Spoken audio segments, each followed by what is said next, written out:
हाँ तो नमस्कार जी, आप सब कैसे हैं। हम उम्मीद करते हैं कि आप सब अच्छे होंगे और इसी उम्मीद के साथ 12th हिंदी चैप्टर नंबर 2 उसने कहा था जो एक कहानी है, इसकी सभी लघु उत्तरीय प्रश्न को देखते हैं और इसे सॉल्व करते हैं।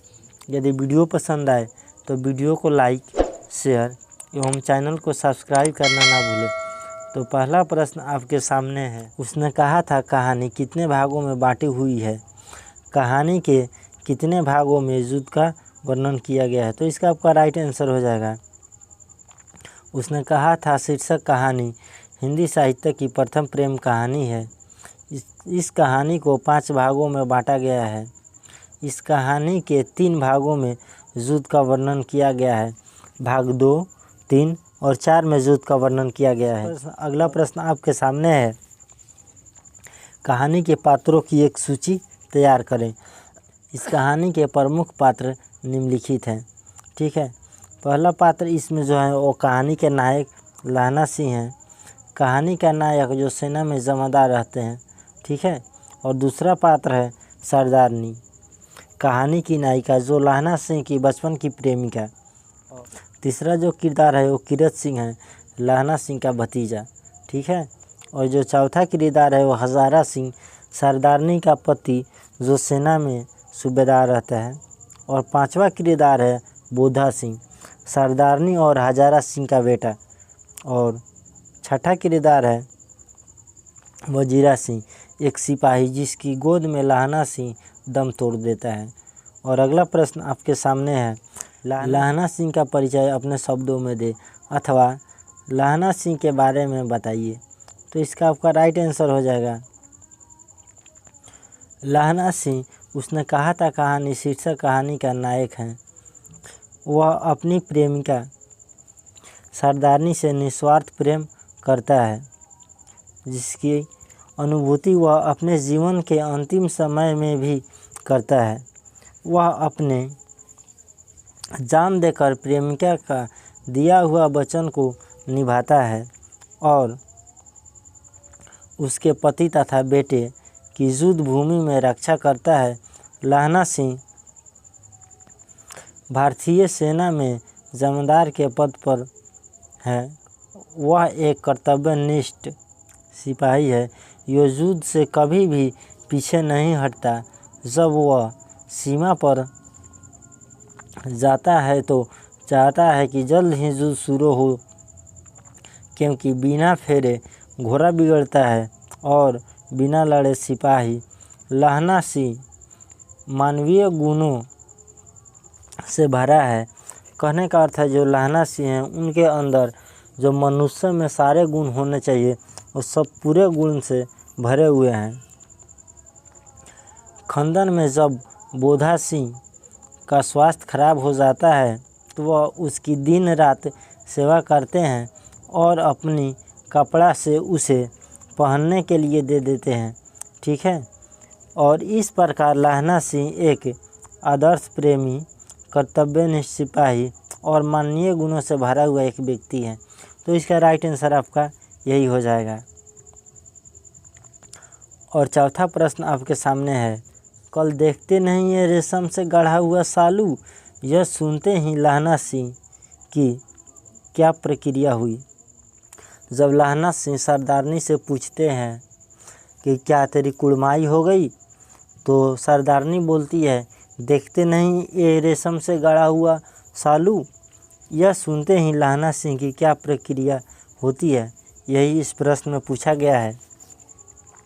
तो यह कथन सुनते ही लहना सिंह अपना सुध खो बैठता है और वह पागलों की भांति अपने घर की ओर भागने लगता है। रास्ते में एक लड़का को नाली में धकेल देता है और खोमचे वाले को खोमचा बिखेर देता है। खोमचा वाला वो होता है जो ठेली पर कोई खाने चीज़ों की वस्तुएं जो लगा कर बेचते हैं, उसे हम खोमचा वाले कहते हैं। एक कुत्ते को पत्थर मार देता है और एक वैष्णवी से टकरा गया जिसने उसे कहा अंधा है। इस तरह वह जैसे तैसे अपने घर पहुंचा। वैष्णवी वो होता है जो पूजा करने वाला होता है, उससे हम वैष्णवी कहते हैं। तो अगला प्रश्न हम देखते हैं क्या है। और अगला प्रश्न आपके सामने है, जड़ा क्या है? मौत और निमोनिया से मरने वाले को मुरब्बे नहीं मिलते। वजीरा सिंह के इस कथन का क्या अर्थ है? तो वजीरा सिंह के इस कथन का अर्थ है, वजीरा सिंह इस कथन का अभिप्राय यह है कि जाड़े के मौसम में मृत्यु बहुत अधिक हो रही है।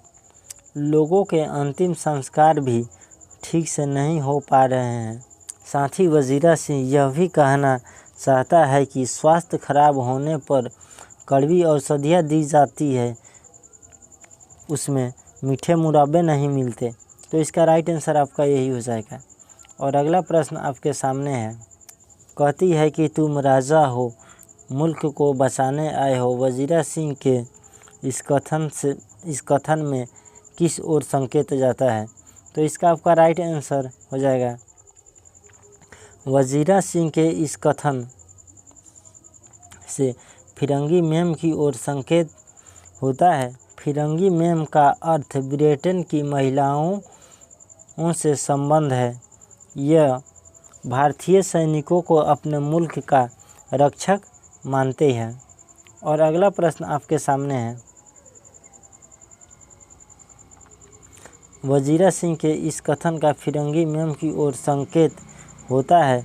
फिरंगी मेम का अर्थ होता है फ्रांस और ब्रिटेन की महिलाओं से जो भारतीय सैनिकों को अपने मुल्क का रक्षक मानती है। और अगला प्रश्न आपके सामने है, लहना सिंह के गांव में आया तुर्क मौलवी क्या कहता था? लहना सिंह के गांव में आया तुर्क मौलवी लोगों को कहता था, जर्मनी वाले बड़े ही पंडित हैं, वो लोगों को वेद पढ़ाकर विमान चलाने की विद्या जान गए हैं।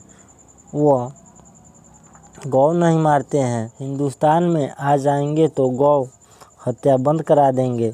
मौलवी मंडी के बनियों को भी बहकाया था कि डाकखाने से अपने सारे पैसे निकालो, सरकार का राजा जाने वाला है।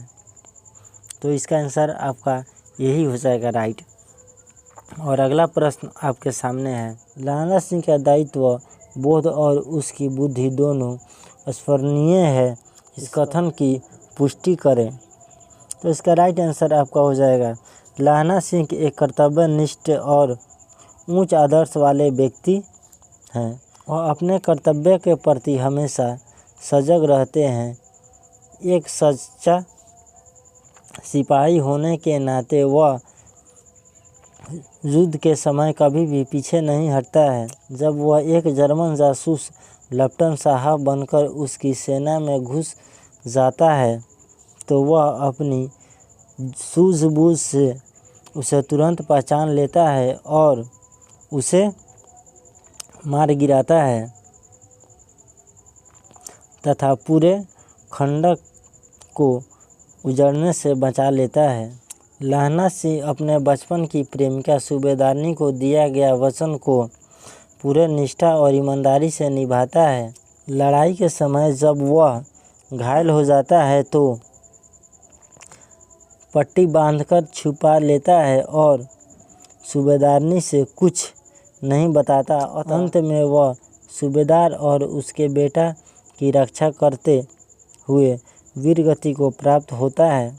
इस प्रकार हम देखते हैं कि लहना सिंह अपने कर्म के प्रति अगध निष्ठा और उसका गुण अस्मरणीय का अर्थ होता है कि अपनाने वाला। और अगला प्रश्न देखते हैं, लहना सिंह ने बोधा सिंह के प्रति की त्याग की परिचय दें। इसका राइट आंसर आपका हो जाएगा, बोधा सिंह लहना सिंह के बचपन की प्रेमिका का बेटा था। जब खंडन में बोधा सिंह की तबीयत खराब हो जाती है तो वह लहना सिंह दिन रात उसकी देखभाल करता है। अपनी कंबल और जर्सी भी बोधा सिंह को दे देता है। जब बोधा सिंह उससे पूछते हैं कि आप क्या पहनेंगे तो झूठ बोल देता है कि गोरी मेम साहब ने विलायती से भारतीय सैनिकों के लिए जर्सी बनाकर भेजा है, जिसमें से एक मुझे भी मिला है, मैं वही पहन लूँगा। और अगला प्रश्न आपके सामने है, मृत्यु से कुछ समय पहले स्मृति बहुत साफ हो जाती है। जन्म भर की घटनाएं एक एक करके सामने आती है। समय की धुंध बिल्कुल ऊपर से छट जाती है। तो इसका राइट आंसर आपका हो जाएगा। प्रस्तुत पंक्ति चंद्र शर्मा गुलेरी द्वारा निम्नलिखित कहानी उसने कहा था से लिया गया है। प्रसंग उस समय की है जब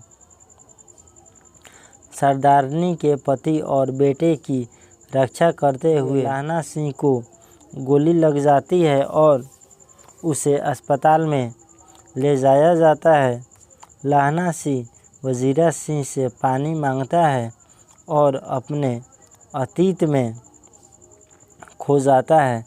उस समय उसके जीवन के सारे कृत्य उनकी आँखों के सामने घूमने लगता है। कभी वह अमृतसर के बाज़ारों में लड़के के रूप में होता है, कभी वह सरदारनी के साथ होता है, तो कभी कीरत सिंह के साथ होता है। उसके जीवन की सारी घटनाएं उसे एक एक करके याद आ रही थी। अर्थात मृत्यु के कुछ समय पहले स्मृतियाँ साफ हो जाती है। जन्म भर की घटनाएं एक एक करके सामने आने लगती है। समय की धुंध बिल्कुल ऊपर से छट जाती है। कहने का अर्थ होता है, जब इंसान का मृत्यु होने लगता है तो वो अपने सारे जीवन में जो भी कर्म किए हुए हैं वो सब उनके आँखों के सामने से गुजरती है। उन्हें सारे जीवन भर की घटनाएं याद आने लगती है। यदि वीडियो पसंद आए तो वीडियो को लाइक, शेयर एवं चैनल को सब्सक्राइब करना ना भूलें। Thanks for watching my video.